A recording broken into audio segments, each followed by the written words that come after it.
Welcome back to Global News Morning. It's that time of week we love to check in with our good friend Matt Lee. And Matt Lee, we're talking about the winter. It can wreak havoc on Yeah. one's property in so many ways. Good morning, Matt.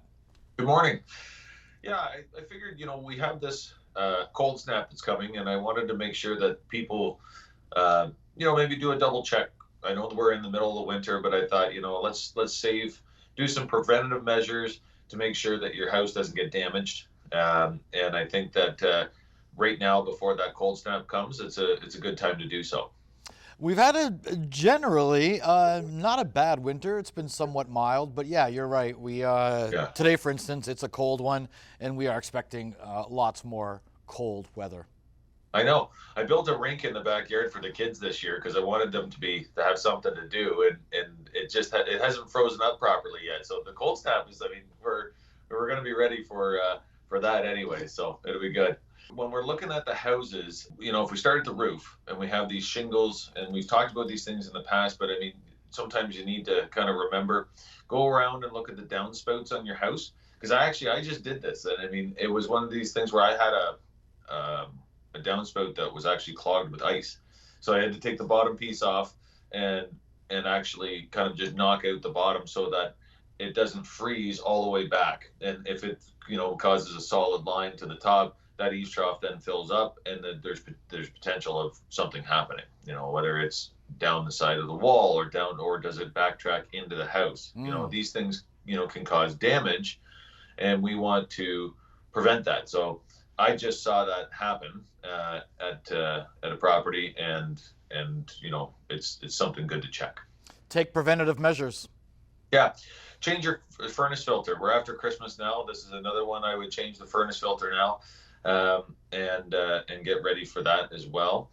Um, Make sure that your outside taps are turned off, because if we go in, you probably floated through by now. Like, I don't think that anything's caused any damage yet. But if for some reason somebody said, "Geez, I forgot to turn my taps off," next week, and if we get that kind of colder snap, that will cause damage. So you want to make sure that that doesn't happen to your house. If we're starting to get more snow, and say you live in a house in the downtown area where maybe it looks a little more on level, because the older houses, you got to remember, if they were built in the late 1800s, early 1900s, what happened in the downtown, especially in Kingston, is they built the roads up. And they built the roads up, they built the properties up, they built the sidewalks up. So you can have an area where maybe the foundation and the ground are almost level. So you want to make sure you keep that snow away from there so it doesn't cause any rot. And it will, just kind of give a little more age to the house, and that you don't have to cause, any repairs for yourself down the road. A study came out recently that Kingston is the number one choice for a lot of people looking to leave Toronto. Yeah. Cost of living is a lot more bearable here. Of course, it's a beautiful city, no doubt Yeah. about that. But also housing prices. What is that going to do for the market? Yeah. Well, it's just because we're the best. That's why they want to come and live in our city, right? It's the best place to live. We have everything. I mean, you have the country, you have the water, you have the downtown core of this historic piece. So yeah, it's a supply and demand thing. Like right now, we see that there's only about 248 listings active in the residential side of things, which is very low. And we get into this supply and demand where we see that there's if there's only that many listings, and something comes up in a neighborhood where people want to be in, you're seeing places that are showing 30, 40, 50 times. And I'm not kidding when I say that. So when Wow. we talk about holding offers off, I have seen things in the last little while where your house is almost fully booked.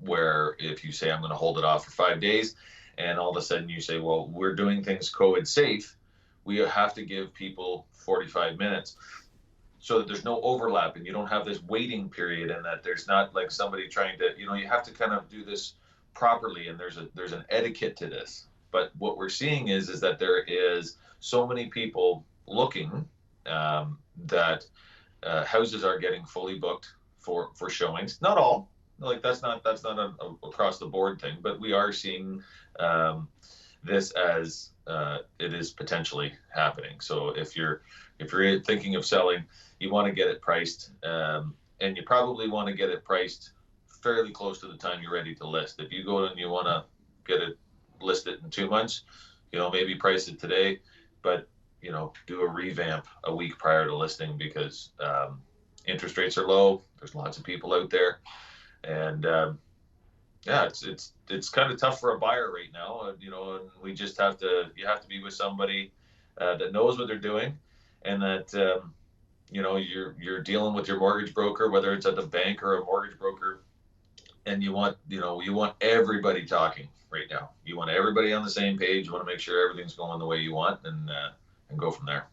No doubt you are going to have a busy rest of the winter, certainly a busy spring, no doubt a busy summer. We thank you so much. And for anyone watching who's thinking of moving to Kingston, or you are a brand new resident to our beautiful city, lots of golf courses to take advantage of. And if you need tips, Right. Matt Lee is your guy. Look over his shoulder there. That is a hole-in-one. Matt, That's right. Yeah. That's right.